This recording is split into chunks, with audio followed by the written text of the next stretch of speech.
Welcome to The Explainer, where we break down big ideas. And today we're diving into something I think a lot of us have seen, the hidden costs of online success. It's this all too common journey, right? You start with pure passion, then suddenly you hit professional burnout. But the good news is, we're also going to explore how you can find your way back. So let's just start with this question because it really gets to the core of everything. What is the true cost of a like? I mean, you see the success, right? The big numbers, the engagement, but what's really going on behind the screen?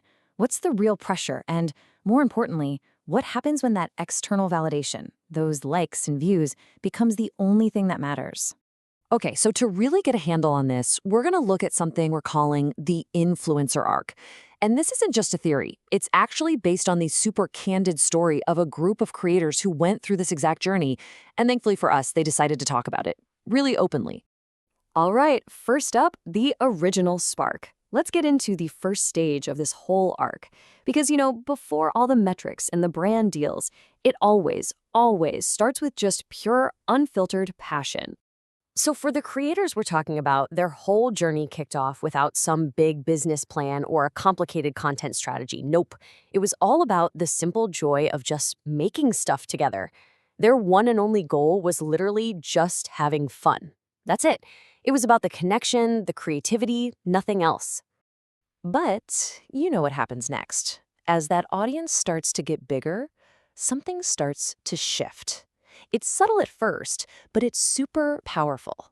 Suddenly, the motivation is different, the pressure builds, and that leads us right into the next stage of the arc. And this slide, wow, it just lays it all out so clearly, doesn't it? It's like the two sides of the coin. Over here, you've got creating for connection. That's the original spark, right? Making stuff you love, getting that validation from within yourself. But then you see the shift, creating for clicks, making things the algorithm loves. It's no longer about authentic expression, it becomes about performance. The whole game changes from internal validation to desperately needing that external validation. And that's not just me saying it. This is exactly how the creators described it themselves. That initial authentic drive, it just slowly got replaced by something else. The number one priority became, and this is a direct quote, caring more about online attention than the actual reason they got together in the first place. Oof. So what happens then? What's the real fallout when that pressure to perform, that chase for clicks and attention totally takes over? Well, as you can imagine, the consequences, they get really personal really fast. Man, this quote from them just hits so hard.